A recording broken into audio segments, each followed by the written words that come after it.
ಕೇದಾರನಾಥ ದತ್ತ ಅವರ ತಾಯಿಯ ಅಣ್ಣನಾದಂತಹ ಕಾಶಿ ಪ್ರಸಾದ್ ಘೋಷ್ ಅನ್ನೋರ ಮನೆಗೆ ಹೋಗ್ತಾರೆ. ಕಲ್ಕಟ್ಟದಲ್ಲಿರುತ್ತೆ ಅವ್ರ ಮನೆ. ಅಂದರೆ ಅವರು ಹುಲು ಗ್ರಾಮದಿಂದ ಕಲ್ಕಟ್ಟಾಗೆ ಬರ್ತಾರೆ. ಅಲ್ಲಿ ಅವರ ವಿದ್ಯಾಭ್ಯಾಸ ಮುಂದುವರಿಸ್ತಾರೆ. ಆ ಸಮಯದಲ್ಲಿ ಕಾಶಿ ಪ್ರಸಾದ್ ಅಂದರೆ ಅವರ ಅಂಕಲ್ ಅವರು ತುಂಬ ಮಹಾ ಗಣ್ಯರಿರ್ತಾರೆ. ಅನೇಕ ಪತ್ರಿಕೆಗಳನ್ನು ಇಂಗ್ಲೀಷಲ್ಲಿ ಬರಿತಾ ಇರ್ತಾರೆ. ಸೊ ಕೇದಾರನಾಥ ಸಣ್ಣ ಬಾಲಕನಾಗಿದ್ದರು. ಅವರು 11-12ನೇ ವಯಸ್ಸಿನಲ್ಲಿ ತನ್ನ ಅಂಕಲ್ ಜೊತೆ ಸೇರಿಕೊಂಡು ಅವರು ಅನೇಕ ಗ್ರಂಥಗಳನ್ನು ಅನುವಾದ ಮಾಡ್ತಾಯಿದ್ರು. ಹಾಗೂ ಅದರಲ್ಲಿ ಚೆಕಿಂಗ್ ಮಾಡೋದು, ಕರೆಕ್ಷನ್ಸ್ ಮಾಡೋದು, ಸ್ಪೆಲ್ಲಿಂಗ್ ಮಿಸ್ಟೇಕ್ಸ್ ನೋಡೋದು. ಸೊ ಹೀಗೆ ಅವರು ಆಂಗ್ಲ ಭಾಷೆಯಲ್ಲಿ ಮಹಾನ್ ಪಂಡಿತರಾದರು. ಚೆನ್ನಾಗಿ ಬರೀತಾಯಿದ್ರು, ಚೆನ್ನಾಗಿ ಪ್ರವಚನಗಳು ಕೊಡ್ತಾಯಿದ್ರು. ಅನಂತರ ಕೆಲವು ವರ್ಷಗಳ ನಂತರ ಅವರಿಗೆ ಅಲ್ಲಿದು ಕಲ್ಕಟ್ಟದ ನೀರು ಸೆಟ್ ಆಗಲಿಲ್ಲ. ಕಲ್ಕಟ್ಟದ ನೀರು ಸ್ವಲ್ಪ ಉಪ್ಪುಪ್ಪಿದೆ, ಅದು ಸೆಟ್ ಆಗದೆ ಅವ್ರದ್ದು ಆರೋಗ್ಯ ಕೆಡ್ತಾಯಿತು. ಅದರಿಂದ ಅವರು ಹುಲು ಗ್ರಾಮಕ್ಕೆ ವಾಪಸ್ ಹೋಗ್ಬಿಟ್ರು ತಮ್ಮ ತಾಯಿ ಹತ್ತಿರ. ಆಗ ಅಲ್ಲಿ ಒಬ್ಬ ಮುಸ್ಲಿಂ ಮಂತ್ರವಾದಿ ಅವ್ರಿಗೆ ಹೇಳ್ತಾರೆ, ಇನ್ನು ಕೆಲವು ವರ್ಷಗಳಲ್ಲಿ ಈ ಊರು ನಾಶ ಆಗಿಬಿಡುತ್ತೆ, ದೊಡ್ಡ ಕಾಯಿಲೆ ಬಂದು ಈ ಊರೆಲ್ಲ ನಾಶ ಆಗಿಬಿಡುತ್ತೆ, ಮತ್ತು ಇಲ್ಲಿ ಏನೂ ಸಹ ಇರೋದಿಲ್ಲ. ಹಾಗೂ ನೀನು ಇನ್ನು ಮುಂದೆ ಕೃಷ್ಣನ ದೊಡ್ಡ ಭಕ್ತನಾಗ್ತೀಯಾ ಅಂತ ಅವರು ಭವಿಷ್ಯವಾಣಿ ನುಡಿತಾರೆ. ಮುಸ್ಲಿಂ ಇದು ಮಂತ್ರವಾದಿ ಆದರೂ ಅವರೆಲ್ಲ ಹಿಂದೂಗಳಿಂದನೇ ಶಾಸ್ತ್ರಗಳನ್ನು ತಿಳಿತಾ ಇದ್ರು. ನಾನಾ ತಂತ್ರಗಳಿದೆ, ತಂತ್ರಗಳಿರುತ್ತೆ. ಅದರಿಂದ ಕೆಲವು ಚಿಹ್ನೆಗಳು, ಜ್ಯೋತಿಷ್ಯ ಶಾಸ್ತ್ರವನ್ನು ನೋಡಿ ಭವಿಷ್ಯವನ್ನು ಹೇಳಬಹುದು. ಮುಸ್ಲಿಮರು ಭಾರತದಲ್ಲಿ ಇರೋ ಕಾರಣ ಭಾರತದಲ್ಲಿರುವಂಥ ಪಂಡಿತರಿಂದ ಜ್ಞಾನ ಪಡ್ಕೊಂಡು ಅವರು ಹೇಳ್ತಾ ಇದ್ರೆ ಹೊರತು ಅವರ ಒಂದು ವಿದ್ಯೆಯಿಂದ ಅಲ್ಲ. ಜನರು ಕೆಲವೊಮ್ಮೆ ಭ್ರಮಿತರಾಗ್ತಾರೆ. ಏನಾದರೂ ಕಾಯಿಲೆ ಬಂದಾಗ ಮುಸ್ಲಿಂ ಮಂತ್ರವಾದಿ ಹತ್ರ ಹೋದರೆ ನಮ್ಮದು ಕಾಯಿಲೆ ಬೇಗ ಗುಣ ಆಗುತ್ತೆ ಅಂತ ಹೋಗ್ತಾರೆ. ಅದು ಅಥವಾ ಅವರ ಒಂದು ಜಾತಿಯಲ್ಲಿ ದೊಡ್ಡ ಮಂತ್ರಗಳಿದೆ, ನಮ್ಮ ಸನಾತನ ಧರ್ಮದ ಮಂತ್ರಗಳಿಗಿಂತ ಅವರ ಮಂತ್ರ ಜಾಸ್ತಿ ಪ್ರಭಾವಶಾಲಿ ಅಂತ ಅಂದ್ಕೋತಾರೆ. ಆದರೆ ಆ ರೀತಿ ಅಲ್ಲ. ಅದು ಭಾರತದಿಂದಲೇ ಇಲ್ಲಿ ಬಂದು ಇಲ್ಲಿರೋ ಪಂಡಿತರುಗಳಿಂದ ಶಾಸ್ತ್ರಗಳು ತಿಳ್ಕೊಂಡು ಅವರದನ್ನು ಮಂತ್ರ. ಅಂದರೆ ಅಂತಹ ವಿದ್ಯೆಯನ್ನು ಎಲ್ಲರೂ ಕಲಿಯೋದಿಲ್ಲ. ಕೆಲವು ಮಂತ್ರಗಳು ತಾಮಸಿಕ ಗುಣದಲ್ಲಿರುತ್ತೆ, ಕೆಲವು ಮಂತ್ರಗಳು ರಾಜಸಿಕ ಗುಣದಲ್ಲಿರುತ್ತೆ, ಕೆಲವು ಮಂತ್ರಗಳು ಸಾತ್ವಿಕ ಗುಣದಲ್ಲಿರುತ್ತೆ. ಸೊ ಬ್ರಾಹ್ಮಣರು ಯಾವಾಗಲೂ ಸಾತ್ವಿಕ ಗುಣದ ಮಂತ್ರಗಳನ್ನು ಅವಲಂಬಿಸಿರ್ತಾರೆ. ಅನೇಕ ಭೂತ ಪ್ರೇತಗಳಿದ್ದಾರೆ, ದೇವತೆಗಳಿದ್ದಾರೆ. ಆದರೆ ಯಾರು ಕೃಷ್ಣ ಭಕ್ತರಿರ್ತಾರೆ ಅವರು ಏನೇ ಒಂದು ಪರಿಸ್ಥಿತಿಗಳಿದ್ರೂ ಅವರು ಎಲ್ಲದಕ್ಕೂ ಹೇಳೋದು ಒಂದೇ ಒಂದು ಮಂತ್ರ, ಹರೇ ಕೃಷ್ಣ ಕೃಷ್ಣ ಕೃಷ್ಣ ಹರೇ ಹರೇ, ಹರೇ ರಾಮ ರಾಮ ರಾಮ ಹರೇ ಹರೇ. ಈ ಮಂತ್ರಕ್ಕಿಂತ ದೊಡ್ಡ ಮಂತ್ರ ಯಾವುದೂ ಇಲ್ಲ. ಷೋಡಶಕಂ ನಾಂ ಕಲಿಕಲ್ಮಷ ನಾಶಂ ನಾತಃ ಪರತೋರೋಪಾಯ ಸರ್ವವೇದೇಶು ದೃಶ್ಯತೆ. ಸೊ ವೇದಗಳು ಅಂತ ಹೇಳಿದ್ರೆ ಎಲ್ಲ ವಿದ್ಯೆಗಳು ಬಂತು. ಮಂತ್ರ, ತಂತ್ರ, ಕರ್ಮಕಾಂಡ, ಜ್ಞಾನಕಾಂಡ ಎಲ್ಲವೂ ಸೇರಿತು. ಎಲ್ಲದರಲ್ಲೂ ಸೇರೋದೇನೋ ಹರೇ ಕೃಷ್ಣ ಮಹಾಮಂತ್ರ ಪ್ರಭಾವಶಾಲಿ ಮಂತ್ರ, ಬೇರೆ ಯಾವುದೂ ಇಲ್ಲ. ಆದರೆ ಮಂತ್ರ ಪ್ರಭಾವ ಬೀಳಬೇಕು ಅಂತ ಹೇಳಿದ್ರೆ ತೀವ್ರವಾದಂಥ ನಂಬಿಕೆ ಅನ್ನೋದು ಇರಬೇಕು. ಸೊ ನಮ್ಮ ಮುಂದೆ ನೋಡ್ತೀವಿ ಹೇಗೆ ಭಕ್ತಿವಿನೋದ್ ಠಾಕೂರ್ ಅವರ ಜೀವನದಲ್ಲೂ ಕಷ್ಟಗಳು ಬಂದಾಗ ಹೇಗೆ ಅವರು ಕೃಷ್ಣನ ನಂಬಿ ಅವರು ಮುಂದುವರೆದರು ಅನ್ನುವುದನ್ನು. ಅನಂತರ 18 ವರ್ಷದಲ್ಲಿ ಮತ್ತೆ ಪುನಃ ಅವರು ಕಲ್ಕಟ್ಟಾಗೆ ವಾಪಸ್ ಬರ್ತಾರೆ. ಹಾಗೂ ಅವರು ಕಾಲೇಜ್ ಸೇರ್ಕೋತಾರೆ. ನಾನಾ ರೀತಿಯ ಗ್ರಂಥಗಳನ್ನು ಬರೀತಾರೆ ಇಂಗ್ಲೀಷ್ ಭಾಷೆಯಲ್ಲಿ. ಅವರು ಇವನ್ ಬ್ರಿಟಿಷ್ ಪಾರ್ಲಿಮೆಂಟ್ಗೆ ಹೋಗು ಅಲ್ಲಿ ದೊಡ್ಡ ದೊಡ್ಡ ಪ್ರವಚನಗಳನ್ನು ಕೊಡ್ತಾಯಿದ್ರು. ಹಾಗೂ ಅನೇಕ ಗ್ರಂಥಗಳನ್ನು ಬರೆದ್ರು. ಅಲೆಕ್ಸಾಂಡರ್ ಹಾಗೂ ಪೋರಸ್ ಅವರ ಜೀವನ ಚರಿತ್ರೆ ಬಗ್ಗೆ ಇಂಗ್ಲೀಷಲ್ಲಿ ಗ್ರಂಥಗಳನ್ನು ಬರೀತಾ ಇದ್ರು. ಅನಂತರ 1858ರಲ್ಲಿ ಮತ್ತೆ ಪುನಃ ಅವರು ತಮ್ಮ ಊರಿಗೆ ಹೋಗ್ತಾರೆ. ಅಂದರೆ 2 ವರ್ಷ, ಅಂದರೆ 20 ವರ್ಷಕ್ಕೆ ವಾಪಸ್ ಊರಿಗೆ ಹೋಗಿ ನೋಡಿದಾಗ ಆ ಮುಸ್ಲಿಂ ತಾಂತ್ರಿಕ ಹೇಳಿದ ಹಾಗೆ ಆ ಸಂಪೂರ್ಣ ಊರು ಯಾವುದೋ ಒಂದು ಕಾಯಿಲೆಗೆ ಒಳಗಾಗಿ ಎಲ್ಲವೂ ವಿನಾಶ ಆಗಿಬಿಟ್ಟಿತ್ತು. ಅನಂತರ ಅವನು ತನ್ನ ತಾಯಿನ ಕರ್ಕೊಂಡು ವಾಪಸ್ ಕಲ್ಕತ್ತಾಗೆ ಬರ್ತಾರೆ. ಅನಂತರ ಕಲ್ಕಟ್ಟಾಯಿಂದ ಅವರು ತನ್ನ ತಂದೆಯಾದಂತಹ ರಾಜ ವಲ್ಲಭ ದತ್ತ ಅಲ್ಲಿಗೆ ಹೋಗ್ತಾರೆ, ಒರಿಸ್ಸಾಗೆ ಹೋಗ್ತಾರೆ. ಅವರು ಒರಿಸ್ಸಾಯಿಂದ ಕಲ್ಕಟ್ಟಾಯಿಂದ ಒರಿಸ್ಸಾಗೆ ಹೋಗ್ತಾರೆ. ಸೊ ಒರಿಸ್ಸಾಲಿರಬೇಕಾದ್ರೆ ಅವರ ತಾತ ರಾಜ ವಲ್ಲಭ ದತ್ತ ಅವರಿಗೆ ಒಳ್ಳೆಯ ಗುಣಗಳನ್ನು ಹೇಳ್ಕೊಡ್ತಾ ಇದ್ರು. ಯಾವಾಗಲೂ ಏನೇ ಒಂದು ಪರಿಸ್ಥಿತಿ ಇರಲಿ, ಧರ್ಮದ ಮಾರ್ಗದಿಂದ ನಾವು ದೂರ ಸರಿಬಾರದು. ಮುಖ್ಯವಾಗಿ ನಾವು ಧರ್ಮದ ದಾರಿಯಲ್ಲೇ ನಡೆಯಬೇಕು. ಯಾವುದಕ್ಕೂ ನಾವು ಮೋಸ ವಂಚನೆ ಮಾಡುವಂಥದ್ದು ಏನೇ ಇರಲಿ, ವ್ಯಾಪಾರದಲ್ಲಿರಲಿ, ಎಲ್ಲದಕ್ಕೂ ನಾವು ಸತ್ಯದ ಮಾರ್ಗದಲ್ಲೇ ನಡಿಬೇಕು ಅಂತ ಅವರು ಉಪದೇಶ ಮಾಡ್ತಾಯಿದ್ರು. ಸೊ ಹಾಗೆ ಭಕ್ತಿವಿನೋದ್ ಠಾಕೂರ್ ಯೋಚನೆ ಮಾಡ್ತಾಯಿದ್ರು, ಹಾಗೆ ನಾನು ನಡಿಬೇಕಾದ್ರೆ ಯಾವ ಒಂದು ವೃತ್ತಿಯನ್ನು ನಾನು ತಗೊಂಡ್ರೆ ನಾನು ಆ ಒಂದು ದಾರಿಯಲ್ಲಿ ನಡಿಬೋದು.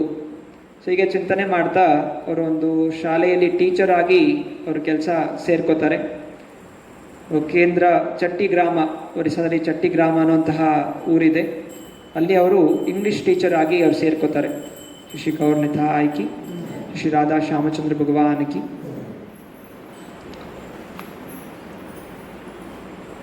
ತದನಂತರ ಅವರು ಕಟಕ್, ಒರಿಸ್ಸಾದಲ್ಲಿ ಕಟಕ್ ಊರಿನಲ್ಲಿ ಅವರು ಸ್ಕೂಲ್ ಟೀಚರ್ ಆಗ್ತಾರೆ, ಹೆಡ್ ಮಾಸ್ಟರ್ ಆಗ್ತಾರೆ. ಅನಂತರ 1860ರಲ್ಲಿ ಅವರಿಗೆ ಮೊದಲ ಮಗ ಅನ್ನದ ಪ್ರಸಾದ, ಇವರು ಜನ್ಮ ತಾಳ್ತಾರೆ, ಮೊದಲ ಮಗ ಅವ್ರಿಗೆ ಹುಟ್ಟುತ್ತಾರೆ. ಹೀಗೆ ಅವರು ಮೆದಿನಾಪುರದಲ್ಲಿ ಹೆಡ್ ಮಾಸ್ಟರ್ ಆಗಿ ನಾನಾ ರೀತಿಯ ಗ್ರಂಥಗಳನ್ನು ಓದ್ತಾ ಇದ್ರು. ಬೇರೆ ಬೇರೆ ಜಾತಿಯವ್ರದ್ದು, ಕ್ರಿಶ್ಚಿಯನ್ ಅವ್ರದ್ದು, ಮುಸ್ಲಿಂ ಅವ್ರದ್ದು ಗ್ರಂಥಗಳು ಏನು ಕೊಟ್ಟಿದ್ದಾರೆ, ಯಾವ ಧರ್ಮ ಸರಿಯಾದ ಧರ್ಮ, ಯಾವುದಲ್ಲಿ ಸರಿಯಾಗಿದೆ, ಇದೆಲ್ಲ ಅವರು ಸೂಕ್ಷ್ಮವಾಗಿ ಅಧ್ಯಯನ ಮಾಡಲಿಕ್ಕೆ ಶುರು ಮಾಡಿದ್ರು. ಮಹಾನ್ ಆಚಾರ್ಯರು, ನಾವು ಓದ್ತಾ ಇದ್ದೀವಿ ಅವರು ದಿವ್ಯ ಪುರುಷರು, ಮುಕ್ತಾತ್ಮರು ಅಂತ. ಆದರೂ ಅವರು ಅಧ್ಯಯನ ಮಾಡದೆ ಇದಕ್ಕಿದ್ದ ಹಾಗೆ ನನಗೆಲ್ಲ ಜ್ಞಾನ ಬಂತು ಅಂತ ಅವ್ರು ಹೇಳಿಲ್ಲ. ಅವರು ಅನೇಕ ಗ್ರಂಥಗಳನ್ನು ಅಧ್ಯಯನ ಮಾಡ್ತಾರೆ. ಭಗವಂತ ಇಲ್ಲಿ ನಾವು ಹೇಗೆ ಜೀವನದಲ್ಲಿ ಮುಂದುವರಿಬೇಕು, ಸಾಧನೆ ಮಾಡಬೇಕು. ಸುಮ್ಮನೆ ಬಂದ್ಬಿಟ್ಟು ಯಾರ ಹತ್ರ ಆದರೂ ಕೃಪೆ ಸಿಕ್ಕಿದ ತಕ್ಷಣ ಗುರುಗಳ ಕೃಪೆ ಸಿಕ್ಕಿ ಗುರುಗಳ ತಲೆ ಮೇಲೆ ಕೈ ಇಟ್ಟು ಇದಕ್ಕಿದ್ದ ಹಾಗೆ ನಮಗೆ, ನಾವೆಲ್ಲ ಫಿಲಮ್ಗಳೆಲ್ಲ ನೋಡ್ತೀವಲ್ಲ, ಅನೇಕ ದೇವಿ ಬರ್ತಾರೆ, ತಲೆ ಮೇಲೆ ಕೈ ಇಡ್ತಾರೆ, ಸಡನ್ನಾಗಿ ಅವನಿಗೆ ಜ್ಞಾನೋದಯ ಆಗ್ಬಿಟ್ಟು ದೊಡ್ಡ ಭಕ್ತನಾಗ್ಬಿಡ್ತಾನೆ. ಹಾಗೆಲ್ಲ ಆಗೋದಿಲ್ಲ.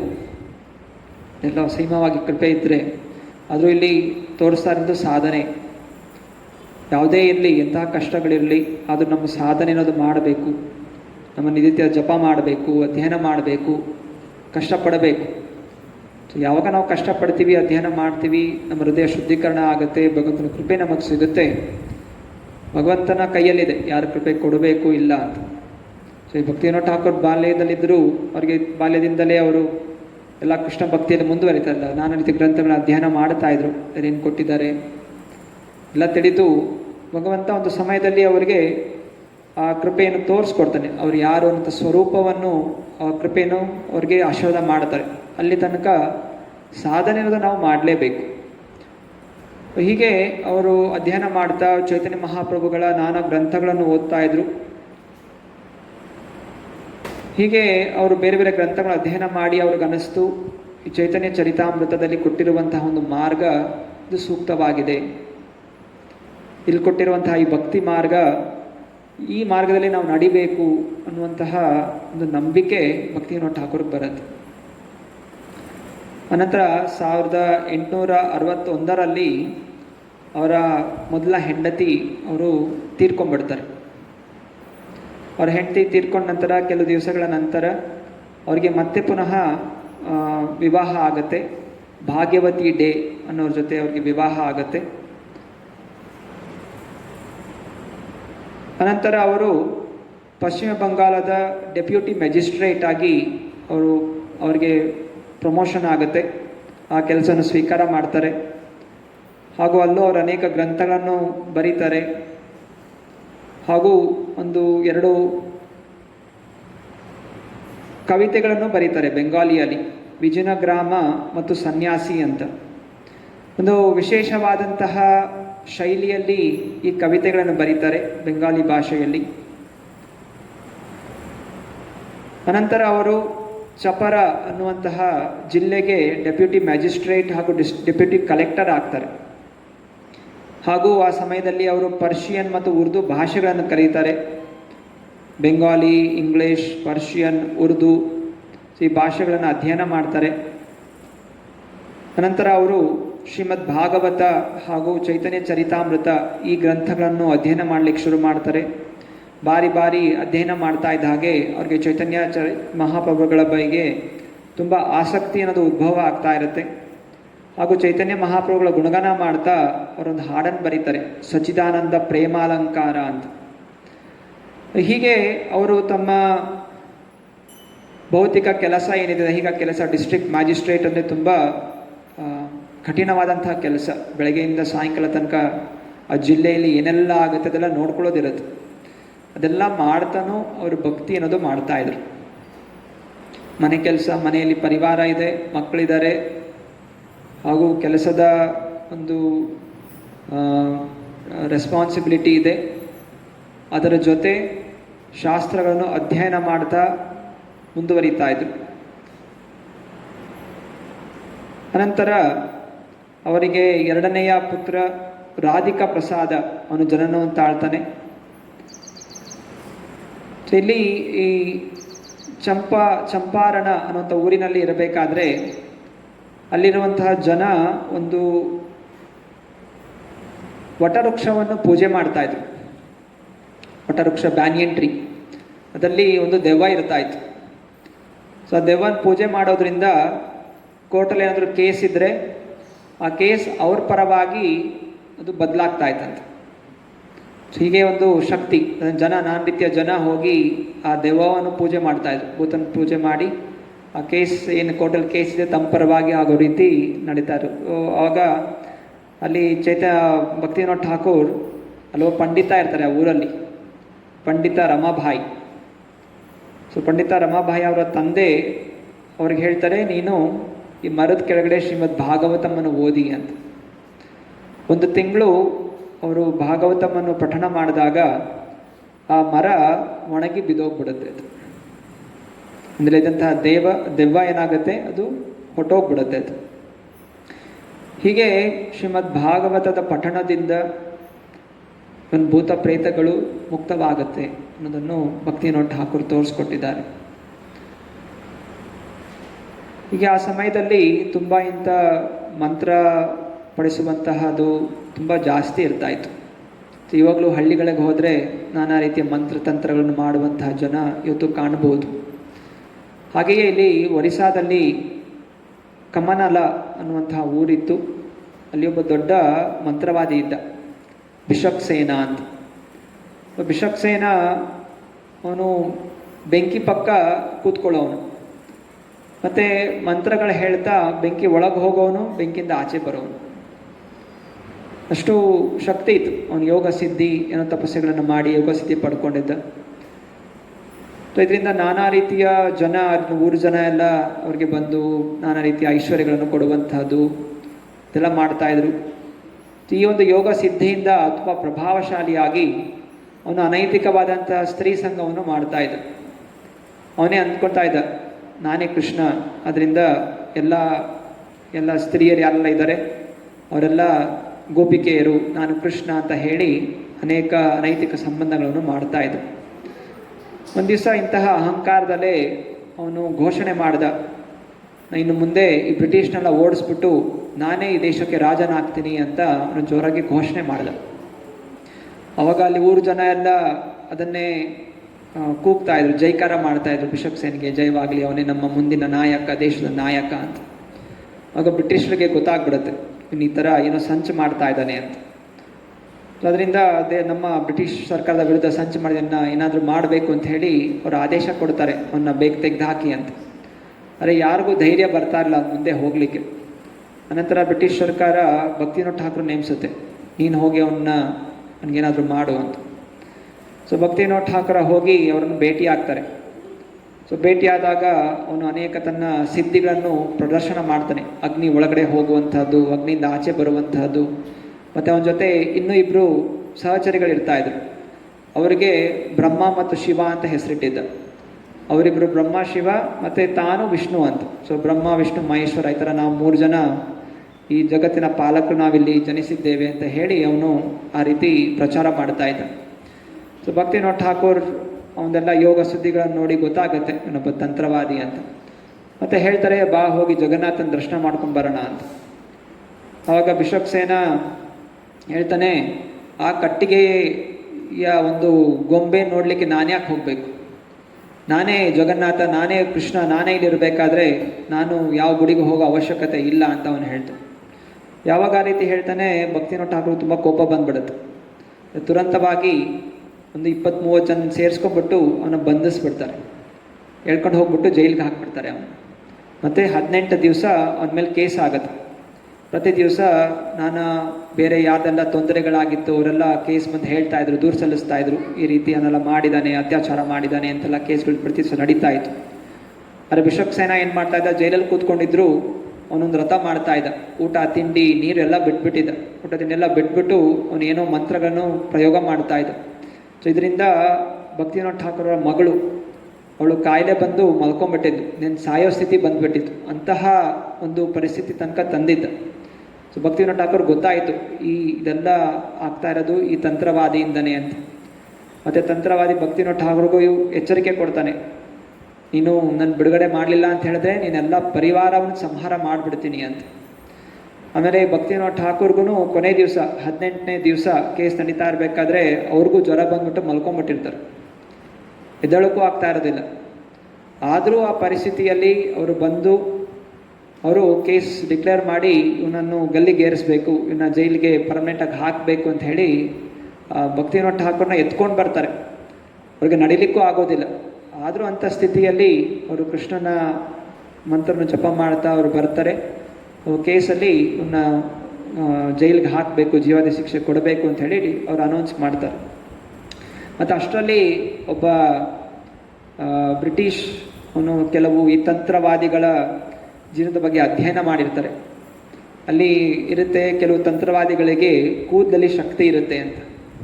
ಸೊ ಯಾವಾಗ ಇವ್ರನ್ನ ಅರೆಸ್ಟ್ ಮಾಡಿ ಕರ್ಕೊಂಡು ಹೋಗ್ತಾ ಇರ್ತಾರೆ, ಅವನು ಬಂದು ಅವನ ತಲೆ ಕೂದಲನ್ನೆಲ್ಲ ಕತ್ತರಿಸ್ಬಿಡ್ತಾರೆ. ಯಾವಾಗ ತಲೆ ಕೂದಲು ಕತ್ತರಿಸ್ತಾರೆ ಅವಾಗ ಅವನಿರೋ ಶಕ್ತಿ ಎಲ್ಲ ಹೋಗ್ಬಿಡುತ್ತೆ. ಮತ್ತು ಅವನು ನಿಶಕ್ತನಾಗಿ ಬಿದ್ದೋಗ್ಬಿಡ್ತಾನೆ. ಸೊ ಇಷ್ಟು ಶಕ್ತಿ ಇತ್ತು. ಕೆಲವರಿಗೆ ಈ ಥರ ಶಕ್ತಿಗಳಿರುತ್ತೆ. ನಾವು ಮಾಯಾವಾದಿ ಶಕ್ತಿಗಳು ಅವರು ತಮ್ಮ ಶಕ್ತಿಗಳನ್ನು ಬೇರೆ ಬೇರೆ ರೀತಿ ಸಂಗ್ರಹಣ ಮಾಡಿರ್ತಾರೆ. ನಾವು ರಾಮಾಯಣದಲ್ಲಿ ನೋಡ್ತೀವಿ, ಮಹಿ ರಾವಣ ಅಂತ ಒಬ್ಬ ವ್ಯಕ್ತಿ ಇದ್ದ. ಸೊ ಅವನ ಜೀವವನ್ನು ಯಾವುದೋ ಒಂದು ಗುಹೆ ಒಳಗಡೆ 5 ದೀಪಗಳಲ್ಲಿ ಇಟ್ಟಿರ್ತಾನೆ. ಆ 5 ದೀಪಗಳನ್ನು ಒಟ್ಟಿಗೆ ಆರಿಸಿದಾಗ ಮಾತ್ರ ಅವನು ಸಾಯ್ತಾನೆ. ಈ ರೀತಿಯ ಒಂದು ತಂತ್ರ. ಸೊ ಹನುಮಂತ ಹೋಗಿ ಪಂಚಮುಖಿ 5 ಮುಖಗಳನ್ನು ತಾಳ್ತಾನೆ. ನಾವು ಪಂಚಮುಖಿ ಹನುಮಂತ ನೋಡ್ತೀವಲ್ಲ, ಸೊ 5 ಮುಖಗಳನ್ನು ತಾಳಿ ಅವನ 5 ದೀಪಗಳನ್ನು ಒಂದೇ ಸಮನೆ ಆರಿಸ್ತಾನೆ. ಸೊ ಅದರಿಂದ ಅವನ ಸಾವು ಅನ್ನೋದಾಗುತ್ತೆ. ಹೀಗೆ ಒಂದು ತಂತ್ರವಿದ್ಯೆಗಳಿದೆ. ಆದರೆ ಎಷ್ಟೇ ತಂತ್ರವಿದ್ಯೆ ಉಪಯೋಗ ಮಾಡಿದ್ರೂ ಏನಾಗುತ್ತೆ, ಮನಸ್ಸು ಕೆಟ್ಟ ದಾರಿಯಲ್ಲಿ ಹೋಗುತ್ತೆ. ಆದ್ದರಿಂದನೇ ನಾವು ಯಾವಾಗಲೂ ಸಾತ್ವಿಕ ವಿದ್ಯೆಯ ಕಡೆ ಆಕರ್ಷಿತರಾಗಬೇಕು. ಈ ತಂತ್ರವಿದ್ಯೆಗಳು ನಮ್ಮ ಮನಸ್ಸನ್ನು ಭೌತಿಕ ವಿಚಾರಗಳಲ್ಲಿ, ಭೌತಿಕ ಚಿಂತನೆಗಳಲ್ಲಿ ಹಾಗೂ ಭಗವಂತನಿಂದ ದೂರ ಮಾಡುತ್ತೆ. ಅದರಿಂದ ಎಷ್ಟೇ ಲಾಭದಾಯಕವಾಗಿರಲಿ ನಾವು ತಂತ್ರವಿದ್ಯೆಯ ಕಡೆ ಹೋಗಬಾರ್ದು. ಯಾವಾಗಲೂ ಕೃಷ್ಣನ ನಂಬಿ, ಕೃಷ್ಣನ ಮಂತ್ರದಲ್ಲಿ ನಾವು ನಂಬಿಕೆ ಇಟ್ಟು ಮುಂದುವರಿಯಬೇಕು. ಹೀಗೆ ಅಂತಹ ಮತ್ತು ಯಾವಾಗ ಜನ ಎಲ್ಲ ನೋಡ್ತಾರೆ ಈ ಯೋಗಿಯಲ್ಲಿ ಏನು ಶಕ್ತಿ ಇಲ್ಲ ಅಂತ ತಿಳ್ಕೊಂಡ ತಕ್ಷಣ ಮತ್ತು ಅವರೆಲ್ಲ ದೂರ ಆಗ್ಬಿಡ್ತಾರೆ. ಅಂದರೆ ಪ್ರತಿ ದಿವಸ 18 ದಿವಸ ಎಲ್ಲ ಜನ ಬಂದು ಘೋಷಣೆ ಮಾಡ್ತಾಯಿದ್ರು, ಅವ್ನು ಬಿಡುಗಡೆ ಮಾಡಬೇಕು ಅಂತೆಲ್ಲ ಮಾಡಿದ್ರೆ. ಯಾವಾಗ ನೋಡ್ತಾರೆ ಯೋಗಿ ಇವಾಗ ಕೆಳಗಡೆ ಬಿದ್ದೋಗ್ಬಿಟ್ಟಿದ್ದಾನೆ ಎಲ್ಲ ದೂರ ಆಗ್ಬಿಡ್ತಾರೆ. ಅನಂತರ ಅವನನ್ನು ಜೈಲಿಗೆ ಹಾಕ್ತಾರೆ. ಕೆಲವು ವರ್ಷಗಳ ನಂತರ ಆ ವ್ಯಕ್ತಿ ಅಲ್ಲಿ ಒಂದು ವಿಷ ಕುಡಿದು ಸತ್ತೋಗ್ಬಿಡ್ತಾನೆ, ಮಂತ್ರವಾದಿ. ಅನಂತರ ಚೈತನ್ಯ ಭಕ್ತಿವಿನೋದ ಠಾಕೂರ್ ಅವರು ಈ ವೈಷ್ಣವ ಸಂಪ್ರದಾಯದಲ್ಲಿ ಹೇಗೆ ನಾವು ಪ್ರಚಾರ ಮಾಡಬೇಕು ಇದರ ಬಗ್ಗೆ ಉಪಾಯ ಮಾಡಲಿಕ್ಕೆ ಶುರು ಮಾಡಿದ್ರು. ಈ ಚೈತನ್ಯ ಮಹಾಪ್ರಭುಗಳ ಭಕ್ತಿ ಕೇವಲ ಬೆಂಗಾಲಿ ಭಾಷೆಯಲ್ಲಿದೆ, ಕೇವಲ ಇಲ್ಲೇ ಉಳ್ಕೊಂಡಿದೆ, ಇದೆಲ್ಲ ಕಡೆ ಪ್ರಚಾರ ಆಗಬೇಕು, ಜಗತ್ತಿಗೆ ನಿಜವಾಗಿ ಸಹಾಯ ಮಾಡುವಂತಹ ಏಕೈಕ ಮಾರ್ಗ ಇದು ಅಂತ ಹೇಳಿ ಅವರು ರೂಪ ಗೋಸ್ವಾಮಿ ಅವರ ಭಕ್ತಿರಸ ಸಿಂಧು, ಜೀವ ಗೋಸ್ವಾಮಿಯ ಷಟ್ ಸಂದರ್ಭ ಇದನ್ನೆಲ್ಲ ಅಧ್ಯಯನ ಮಾಡಲಿಕ್ಕೆ ಶುರು ಮಾಡಿದ್ರು. ಹಾಗೂ ಬೇರೆ ಬೇರೆ ಗ್ರಂಥಗಳು, ಶ್ರೀಕೃಷ್ಣ ಸಂಹಿತ, ತತ್ವಸೂತ್ರ, ತತ್ವ ವಿವೇಕ, ಕಲ್ಯಾಣ ಕಲ್ಪತರು, ಈ ಗ್ರಂಥಗಳನ್ನೆಲ್ಲ ಅವರು ಅನುವಾದ ಮಾಡಲಿಕ್ಕೆ ಶುರು ಮಾಡಿದ್ರು. ಹಾಗೂ ಇಲ್ಲೊಂದು ಸನ್ನಿವೇಶ ಹೇಳ್ತಾ ಇದ್ದಾರೆ. ಸೊ ಪುರಿಯಲ್ಲಿ ಇರಬೇಕಾದ್ರೆ ಅವರೊಂದು ವೈಷ್ಣವ ಸಂಘವನ್ನು ತೆರೀತಾರೆ. ಹೇಗೆ ನಾವು ಇಸ್ಕಾನ್ ಅಂತ ಓಪನ್ ಮಾಡಿದ್ರು ಹಾಗೆ ಅವರು ಭಗವತ್ ಸಂಸ್ಥಾ ಅನ್ನುವಂತಹ ಒಂದು ಸಂಘವನ್ನು ಸ್ಟಾರ್ಟ್ ಮಾಡ್ತಾರೆ. ಎಲ್ಲ ವೈಷ್ಣವರು ಕುಂತು ಭಕ್ತಿ ಹೇಗೆ ಮಾಡಬೇಕು ಇದ್ರ ಬಗ್ಗೆ ಚರ್ಚೆ ಮಾಡ್ತಾಯಿದ್ರು. ಆವಾಗ ಅಲ್ಲೊಬ್ಬ ಪಂಡಿತ ಇದ್ದ, ಶ್ರೀ ರಾಮಾನಂದ ರಾಯ ರಘುನಾಥ ದಾಸ ಬಾಬಾಜಿ ಅಂತ. ಸೊ ಅವರೊಬ್ಬ ಸಿದ್ಧ ಪುರುಷರು. ಸೊ ರಘುನಾಥ ದಾಸ್ ಬಾಬಾಜಿ ಅವ್ರು ನೋಡ್ತಾ ಇದ್ರು, ಈ ಭಕ್ತಿವಿನೋದ್ ಠಾಕೂರ ಕಂಟಿ ಮಾಲ ಹಾಕ್ತಾ ಇಲ್ಲ, ಮತ್ತೆಲ್ಲ ಕೋರ್ಟ್ಗೆ ಹೋಗ್ತಾನೆ ಬರ್ತಾರೆ, ಎಲ್ಲ ಸೂಟ್ ಬುಟ್ ಹಾಕೊಂಡು ಓಡಾಡ್ತಾ ಇದ್ದಾರೆ. ಆದ್ದರಿಂದ ಅವ್ರಿಗೆ ಇವನು ವೈಷ್ಣವ ಅಲ್ಲ, ಇವನು ಅಂದರೆ ನಾವು ಅವನ ಜೊತೆ ಸೇರಬಾರ್ದು, ಅವನೇನೇನ ಹೇಳ್ತಾ ಇದ್ದಾನೆ ಅದು ಸತ್ಯ ಅಲ್ಲ ಅಂತ ಅವರು ವಿರೋಧಿಸ್ತಾ ಇದ್ರು. ಆದರೆ ಏನಾಗುತ್ತೆ, ಇದ್ದಕ್ಕಿದ್ದ ಹಾಗೆ ಅವನಿಗೆ ಒಂದು ದೊಡ್ಡ ಕಾಯಿಲೆ ಬರೋಕ್ಕೆ ಶುರು ಆಗುತ್ತೆ, ಮತ್ತು ಅವ್ನು ಮಲ್ಕೊಂಬಿಟ್ಟಿರ್ತಾನೆ. ಹಾಗೂ ಅವನ ಕನಸಲ್ಲಿ ಜಗನ್ನಾಥ ಬಂದು ಹೇಳ್ತಾರೆ, ಇನ್ನು ಕಾಯಿಲೆ ವಾಸಿ ಆಗಬೇಕು ಅಂತ ಹೇಳಿದ್ರೆ ಇನ್ನು ಹೋಗಿ ಭಕ್ತಿವಿನೋದ್ ಠಾಕೂರರ ಕ್ಷಮೆಯಾಚನೆ ಮಾಡಬೇಕು, ಆಗ ಮತ್ತೆ ನಿನ್ನ ಕಾಯಿಲೆ ವಾಸಿ ಆಗುತ್ತೆ ಅಂತ. ಸೊ ಆಗ ಅವನು ಮತ್ತೆ ಹೋಗಿ ಕ್ಷಮಾಯಾಚನೆ ಮಾಡಿದಾಗ ಭಕ್ತಿವಿನೋದ್ ಠಾಕೂರ ಕ್ಷಮಿಸಿ ಅವ್ರನ್ನ ಮತ್ತೆ ಆ ಸಂಘದಲ್ಲಿ ಸೇರಿಸ್ಕೋತಾರೆ. ಹೀಗೆ ಭಗವಂತ ಜಗನ್ನಾಥನು ತನ್ನ ಅನುಚರರಿಗೆ ಭಕ್ತಿವಿನೋದ್ ಠಾಕೂರ ಆಶ್ರಯ ಪಡ್ಕೋಬೇಕು ಅನ್ನೋದನ್ನು ಹೇಳಿದ್ದಾರೆ. ಅನಂತರ ಭಕ್ತಿವಿನೋದ್ ಠಾಕೂರರು ಇಲ್ಲಿ ಪುರಿಯಲ್ಲಿರಬೇಕಾದ್ರೆ ತಮ್ಮ ಒಂದು ಶಕ್ತಿಯಿಂದ, ಅವರ ಕೆಲಸದ ಒಂದು ಪ್ರಭಾವದಿಂದ ಅವರು ಎಲ್ಲ ಕಡೆ ಭಾಗವತಂ ಪ್ರವಚನಗಳನ್ನು ಆಯೋಜನೆ ಮಾಡ್ತಾಯಿದ್ರು. ಸೊ ಯಾವುದೇ ರೀತಿಯ ಭೌತಿಕ ಕೆಲಸ ಭಗವಂತನ ಸೇವೆಯಲ್ಲಿ ನಾವು ಉಪಯೋಗಿಸ್ಬೋದು. ಭಕ್ತಿ ಮಾಡಬೇಕು ಅಂತ ಹೇಳಿದ್ರೆ ಎಲ್ಲವನ್ನು ತ್ಯಾಗ ಮಾಡಿ ಗುಡಿಯಲ್ಲಿ ಸೇರ್ಕೋಬೇಕು ಅಂತಲೂ ಅಲ್ಲ. ಶಕ್ತಿ ಇದೆ, ಐಶ್ವರ್ಯ ಇದೆ, ಅದನ್ನು ಹೇಗೆ ಕೃಷ್ಣ ಭಕ್ತಿಯಲ್ಲಿ ಉಪಯೋಗಿಸ್ಕೋಬೇಕು ಅನ್ನೋದು ನಾವು ಯೋಚನೆ ಮಾಡಬೇಕು. ಒಬ್ಬ ಭಕ್ತನಾದಂಥವನು ಮಂತ್ರಿ ಆಗ್ಬೋದು, ಪೊಲೀಸ್ ಆಗ್ಬೋದು, ಚೀಫ್ ಮಿನಿಸ್ಟರ್ ಆಗ್ಬೋದು, ಪ್ರೆಸಿಡೆಂಟ್ ಆಗ್ಬೋದು, ದೊಡ್ಡ ಕಾರ್ಖಾನೆ ಮಾಲೀಕನಾಗ್ಬೋದು. ಚಿಂತನೆ ಏನಿರಬೇಕು, ನನ್ನ ಇರುವಂತಹ ಈ ಒಂದು ವಿದ್ಯಾಭ್ಯಾಸದಿಂದ, ಶಕ್ತಿಯಿಂದ ಕೃಷ್ಣನ ಪ್ರಚಾರ ಹೇಗೆ ಮಾಡಬೇಕು ಅನ್ನೋದು ಇದ್ದರೆ ಮತ್ತು ಏನೇ ಐಶ್ವರ್ಯಗಳಿದ್ದರೂ ಏನೂ ತೊಂದರೆ ಆಗೋದಿಲ್ಲ. ಆದರೆ ಯಾವಾಗ ಐಶ್ವರ್ಯ ಮತ್ತು ಶಕ್ತಿಯನ್ನು ಇಂದ್ರಿಯ ಭೋಗಕ್ಕೋಸ್ಕರ ಉಪಯೋಗಿಸ್ತೀವಿ ಮತ್ತೆಲ್ಲವೂ ನಮ್ಮ ಜೀವನಕ್ಕೆ ವಿರುದ್ಧವಾಗಿ ಆಗತ್ತೆ. ಇಲ್ಲಿ ಭಕ್ತಿವಿನೋದ್ ಠಾಕೂರರು ಆದಷ್ಟು ನಾಮ ಪ್ರಚಾರ ಮಾಡುವಂಥದ್ದು, ಭಾಗವತ ಪ್ರವಚನಗಳನ್ನು ಕೊಡುವಂಥದ್ದು ಹೀಗೆ ಮಾಡ್ತಾಯಿದ್ರು. ಅನಂತರ 1872ರಲ್ಲಿ ಅವರಿಗೆ 3ನೇ ಮಗ ಹುಟ್ಟುತ್ತಾರೆ, ಕಮಲ ಪ್ರಸಾದ್.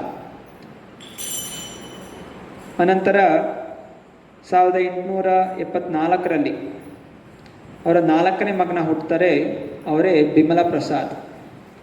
ಬಿಮಲ ಪ್ರಸಾದ್ ಮುಂದೆ ಶ್ರೀಲ ಭಕ್ತಿ ಸಿದ್ಧಾಂತ ಸರಸ್ವತಿ ಠಾಕೂರ ಆಗ್ತಾರೆ.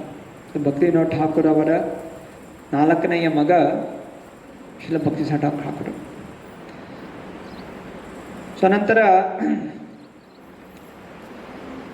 ಅಲ್ಲಿ ಪುರಿಯಲ್ಲಿರಬೇಕಾದ್ರೆ ಅವ್ರು ನೋಡ್ತಾರೆ, ಪುರಿಯ ರಾಜ ಅವನು ಸುಮಾರು 80,000 ರೂಪಾಯಿಗಳನ್ನು, ಅಂದರೆ ಭಗವಂತ ಮಂದಿರದ ಒಂದು ಹಣವನ್ನು ಯಾವುದೋ ಒಂದು ರೀತಿ ಇಂದ್ರಿಯ ಭೋಗಕ್ಕೋಸ್ಕರ ಉಪಯೋಗಿಸಿದ್ದಾರೆ, ಅದನ್ನು ವ್ಯರ್ಥವಾಗಿ ಹಾಳು ಮಾಡಿದ್ದಾರೆ ಅಂತ ಹೇಳಿ ಅವ್ರಿಗೆ ಗೊತ್ತಾಗುತ್ತೆ. ಸೊ ಆಗ ತುರಂತವಾಗಿ ರಾಜನಿಗೆ ಹೇಳ್ತಾರೆ, ಇನ್ನು ಪ್ರತಿ ದಿವಸ ಭಗವಂತನಿಗೆ, ಜಗನ್ನಾಥನಿಗೆ 52 ಬಾರಿ ಭೋಗವನ್ನು ಹಚ್ಚಬೇಕು ಅಂತ. ಸೊ ನಿನ್ನ ಈ ತಪ್ಪಿಗೆ ಕ್ಷಮೆ ಏನು ಅಂತ ಹೇಳಿದ್ರೆ, ಭಗವಂತನ ನೀನು ದುಡ್ಡನ್ನು ವ್ಯರ್ಥವಾಗಿ ಇದು ಮಾಡಿದ್ಯಾ, ಅದರಿಂದ ನೀನು ನಿನ್ನ ಹಣದಿಂದ ಪ್ರತಿ ದಿವಸ ಜಗನ್ನಾಥನಿಗೆ 52 ಬಾರಿ ಭೋಗವನ್ನು ಹಚ್ಚಬೇಕು ಅಂತ ಹೇಳ್ತು. ಅಂದರೆ ಜೈಲಿಗೆ ಹಾಕ್ಬಿಡ್ತಾರೆ. ಇನ್ನು ರಾಜ ಅದೇ ರೀತಿ ಪ್ರತಿ ದಿವಸ ಭೋಗ ಹಚ್ತಾ ಇದ್ದ. ಏನಾಗ್ತಾಯಿತ್ತು, ಅವನ ಖಜಾನೆ ಎಲ್ಲ ಖಾಲಿ ಆಗ್ತಾಯಿತ್ತು. ಆಗ ರಾಜ ಏನು ಮಾಡ್ತಾನೆ, ಒಬ್ಬ ತಂತ್ರವಿದ್ಯೆಯನ್ನ ಹತ್ರ ಹೋಗ್ತಾನೆ, ಹೇಳ್ತಾನೆ, ಮತ್ತು ಈ ಭಕ್ತಿವಿನೋದ್ ಠಾಕೂರ ಸಾಯಬೇಕು, ಸೊ ಅದಕ್ಕೆ ಏನಾದರೂ ಪೂಜೆಯನ್ನು ಮಾಡಿ ಅಂತ ಹೇಳಿ ಆ ರಾಜ, ಪುರಿಯ ರಾಜ ಭಕ್ತಿವಿನೋದ್ ಠಾಕೂರರ ಮೇಲೆ ಒಂದು ಯಜ್ಞವನ್ನು ಮಾಡಿಸ್ತಾನೆ. ಸೊ ಯಜ್ಞ 30 ದಿವಸ ನಡೆಯುತ್ತೆ. 50 ಜನ ಪಂಡಿತರು ಸೇರಿ ಆ ಯಜ್ಞ ನಡೆಯುತ್ತೆ. ಸೊ 30 ದಿವಸ ಆದಮೇಲೆ ಯಾವಾಗ ಪೂರ್ಣಾಹುತಿ ಮಾಡ್ತಾರೆ, ಅದು ಭಕ್ತಿವಿನೋದ್ ಠಾಕೂರ್ ಸಾಯೋ ಬದಲು ಆ ರಾಜನ ಮಗನೇ ಸತ್ತೋಗ್ಬಿಡ್ತಾನೆ. ಸೊ ಹೀಗೆ ದುಷ್ಟಶಕ್ತಿಗಳು ಭಗವಂತನ ಮುಂದೆ ನಿಲ್ಲಕ್ಕೆ ಸಾಧ್ಯ ಇಲ್ಲ. ಅದು ಪರಿಣಾಮ ಅಂತೂ ಬಿದ್ದೇ ಬೀಳುತ್ತೆ. ಅಲ್ಲಿ ಹೋಗಿ ಆ ದುಷ್ಟ ಶಕ್ತಿಯನ್ನು ಬಿಟ್ಟಾಗ ಯಾವ ವ್ಯಕ್ತಿಗೆ ಅದು ಆಕ್ರಮಣ ಮಾಡ್ಲಿಕ್ಕೆ ಆಗೋದಿಲ್ಲ, ಮತ್ತು ಯಾರದನ್ನು ಆಚರಣೆ ಶುರು ಮಾಡಿದ್ರೂ ಅವ್ರ ಕಡೆಗೆ ಹೋಗಿ ಅದು ಆಕ್ರಮಣ ಮಾಡುತ್ತೆ. ಸೊ ಆದ್ದರಿಂದ ಅದು ಭಕ್ತಿವಿನೋದ್ ಠಾಕೂರ್ಗೇನು ಮಾಡಲಿಕ್ಕೆ ಆಗಲಿಲ್ಲ. ಆ ದುಷ್ಟಶಕ್ತಿ ಬದಲಾಗಿ ಆ ರಾಜನ ಮಗನನ್ನೇ ಅದು ನಾಶ ಮಾಡಿತು. ಹೀಗೆ ಭಕ್ತಿವಿನೋದ್ ಠಾಕೂರ ಮತ್ತು ಪುರಿಯಿಂದ ವಾಪಸ್ ನವದ್ವೀಪಕ್ಕೆ ಬರ್ತಾರೆ. ಸೊ ನವದ್ವೀಪಕ್ಕೆ ಬಂದು ಅಲ್ಲಿ ಅವರಿಗೆ ಅವರ 5ನೇ ಮಗ ವರದ ಪ್ರಸಾದ್, ಅನಂತರ ವಿರಜ ಪ್ರಸಾದ್, ಸೊ ಇವರೆಲ್ಲ ಅಲ್ಲಿ ಜನನ್ನು ತಾಳ್ತಾರೆ.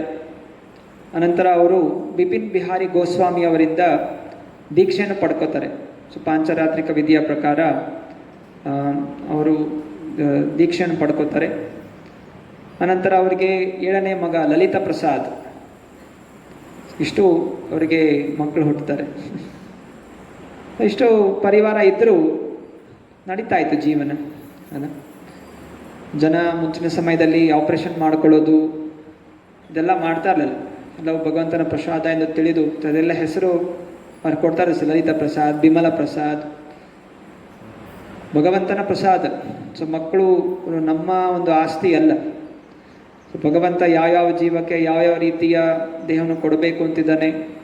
ಸೊ ಆ ಒಂದು ಚಿಂತನೆಯಿಂದ, ಭಗವಂತನ ಚಿಂತನೆಯಿಂದ ಗೃಹಸ್ಥ ಜೀವನವನ್ನು ಸ್ವೀಕಾರ ಮಾಡಿಸ್ತು. ಗೃಹಸ್ಥ ಜೀವನ ಅಂತ ಹೇಳಿದ್ರೆ ಸೊ ಕೇವಲ ಮಕ್ಕಳಿಗೋಸ್ಕರ ಮಾತ್ರ ಒಬ್ರಿಗೊಬ್ಬರನ್ನು ಮಿಲನ ಆಗುವಂಥದ್ದು, ಇಲ್ಲಾಂದರೆ ಮಿಲನ ಆಗುತ್ತಾ ಇರಲಿಲ್ಲ. ಸೊ ಹೀಗೆ ಅವರು ಭಗವಂತನ ಚಿಂತನೆಯಿಂದ ಮತ್ತು ಮಕ್ಕಳನ್ನು ಎಲ್ಲೋ ಅನಾಥಾಶ್ರಮಕ್ಕೆ ಬಿಡೋದಾಗಲಿ ಅಥವಾ ಹಾಸ್ಟೆಲಿಗೆ ಬಿಡೋದಾಗಲಿ ಇಲ್ಲ, ಸ್ವತಃ ತಾವೇ ನೋಡ್ಕೋತಾ ಇದ್ರು. ಎಷ್ಟೇ ಕಷ್ಟ ಇರಲಿ ಭಗವಂತನ ನಂಬಿ ಜೀವನ ನಡೆಸ್ತಾ ಇದ್ರು. ಸೊ ಇಂತಹ ಒಂದು ಸಂಸ್ಕೃತಿ ಇರ್ತಾ ಇತ್ತು ಮುಂಚಿನ ಸಮಯದಲ್ಲಿ. ಜನರ ಹತ್ರ ಇರ್ತಾರೆ 12 ಜನ ಮಕ್ಕಳು, 15 ಜನ ಮಕ್ಕಳು ಎಲ್ಲ ನೋಡ್ಕೋತಾ ಇದ್ರು. ಸೊ ಇವಾಗ ಜನರಿಗೆ ಒಬ್ಬರು ಮಕ್ಕಳಿದ್ರು, 2 ಮಕ್ಕಳಿದ್ರು, ಅವರು ನೋಡ್ಕೊಳ್ಳೋಕ್ಕೆ ಸಮಯ ಇಲ್ಲ, ಅವ್ರಿಗೆ ಕೊಡುವಂಥ ಸೌಕರ್ಯಗಳಿಲ್ಲ. ಯಾಕಂದರೆ ಜಾಸ್ತಿ ಐಶ್ವರ್ಯದ ಮೇಲೆ ಆಸಕ್ತಿ ಜಾಸ್ತಿ, ಭಕ್ತಿ ಅನ್ನೋದಿಲ್ಲ. ಎಷ್ಟೇ ಬಡತನ ಇದ್ದರೂ ಜೀವನ ನಡೆಸ್ತಾ ಇದ್ರು, ಖುಷಿಯಾಗಿರ್ತಾ ಇದ್ರು. ಮಕ್ಕಳು ಎಲ್ಲರೂ ಸಹ ಆರೋಗ್ಯವಂತರಾಗಿರ್ತಾ ಇದ್ರು.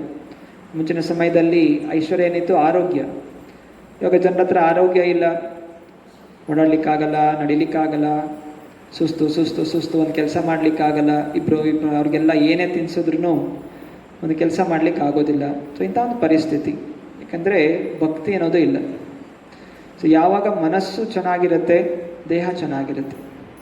ಆವಾಗ ಮನಸ್ಸು ಕಲುಷಿತವಾಗುತ್ತೆ. ಆವಾಗ ಏನೇ ದೇಹಕ್ಕೆ ಹಾಕಿದ್ರೇನೋ ಆ ದೇಹ ಕೆಲಸ ಮಾಡೋದಿಲ್ಲ. ಶಾಸ್ತ್ರನೇ ಹೇಳುತ್ತೆ, ಶುದ್ಧವಾದಂಥ ಮನಸ್ಸು. ಯಾರು ಜೀವನದಲ್ಲಿ ಏನೂ ತಪ್ಪುಗಳು ಮಾಡೋದಿಲ್ಲ, ಅಲ್ಲಿ ಏನೂ ದೋಷಗಳಿರೋದಿಲ್ಲ, ನನಗೆ ಯಾವುದೇ ಕಾಯಿಲೆಗಳು ಬರೋದಿಲ್ಲ. ಇದು ಸತ್ಯ.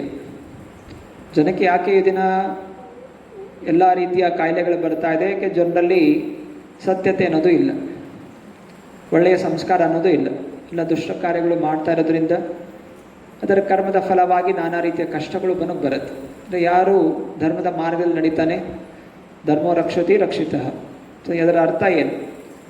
ಏನೇ ಪರಿಸ್ಥಿತಿಗಳಿರಿದ್ರು ನಾವು ಧರ್ಮದ ಮಾರ್ಗದಲ್ಲಿ ನಡಿಬೇಕು, ಆಗ ಧರ್ಮ ರಕ್ಷಣೆ ಮಾಡುತ್ತೆ. ಅದು ತಂದೆ ತಾಯರಿಗೂ ಗೊತ್ತಿಲ್ಲ, ಮಕ್ಕಳಿಗೆ ಹೇಳಿಕೊಟ್ಟಿರೋದಿಲ್ಲ. ಮಕ್ಕಳು ಬೆಳೀತಾ ಬೆಳೀತಾ ಅನೇಕ ತಪ್ಪುಗಳು ಮಾಡಿಬಿಟ್ಟಿರ್ತಾರೆ. ಆವಾಗ ಅನಂತರ ಸರಿಪಡಿಸ್ಕೋಬೇಕು ಅನ್ನೋಷ್ಟರಲ್ಲಿ ಮಾಡಿದಂಥ ತಪ್ಪುಗಳು ಫಲವನ್ನು ಕೊಡ್ತಾ ಇರುತ್ತೆ. ತಿರ್ಗಾ ಅದಕ್ಕೋಸ್ಕರ ಮತ್ತೆ ತಿರ್ಗಾ ಏನೋ ಒಂದು ರೀತಿಯ ಮೋಸಗಳನ್ನು ಮಾಡ್ತಾ ಹೀಗೆ ಒಂದು ಚಕ್ರ ಶುರು ಆಗ್ಬಿಡುತ್ತೆ. ಆದ್ದರಿಂದನೇ ಮಕ್ಕಳನ್ನು ಒಳ್ಳೆಯ ಧರ್ಮದಲ್ಲಿ ನಡೆಸುವಂತಹದ್ದು ಇದು ತಂದೆ ತಾಯಿಯರ ಕರ್ತವ್ಯ. ತಂದೆ ತಾಯಿಯರುಗಳು ಹೇಗಾದರೂ ಮಾಡಿ ಮಕ್ಕಳಿಗೆ ಒಳ್ಳೆಯ ಸಂಸ್ಕಾರಗಳನ್ನು ಕೊಟ್ಟರೆ ಆ ಮಗು ಜೀವನದಲ್ಲಿ ಧರ್ಮದ ಮಾರ್ಗ ನಡೀಲಿಕ್ಕೆ ಸಹಾಯವಾಗುತ್ತೆ. ಸೊ ಹೀಗೆ ಭಕ್ತಿವಿನೋದ್ ಠಾಕೂರ್ ಅವರು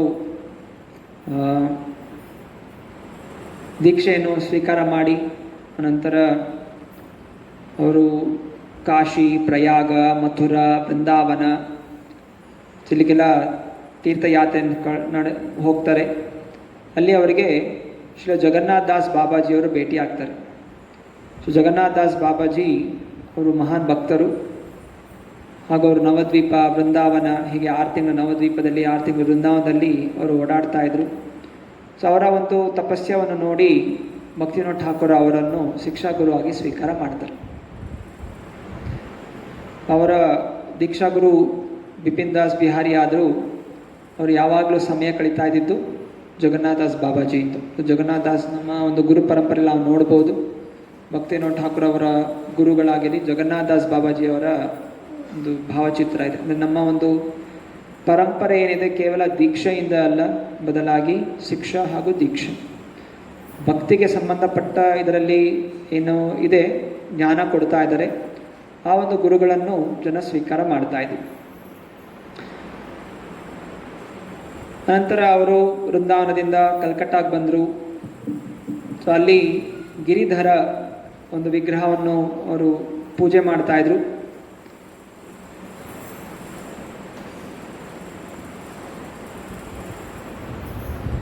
ಹಾಗೂ ಅವರು ಅನೇಕ ಗ್ರಂಥಗಳನ್ನು ಬರಿತಾನೆ ಇದ್ರು ಸತತವಾಗಿ. ಸಜ್ಜನ ತೋಷಣಿ, ಚೈತನ್ಯ ಉಪನಿಷತ್, ಚೈತನ್ಯ ಚರಿತಾಮೃತ, ಸೊ ಇದರ ಮೇಲೆ ತಾತ್ಪರ್ಯಗಳನ್ನು ಬರೆಯುವಂತಹದ್ದು ಸತತವಾಗಿ ನಡೀತಾ ಇತ್ತು. ಹಾಗೆ ಭಕ್ತಿ ರಸಾಂತ ಸಿಂಧು ಇದರ ಬಗ್ಗೆ ಪ್ರವಚನಗಳನ್ನು ಬರೆದು ಬೇರೆ ಬೇರೆ ಪೇಪರ್ಗಳಲ್ಲಿ ಅವರು ಅನುವಾದವನ್ನು ಕಳಿಸ್ತಾ ಇದ್ರು.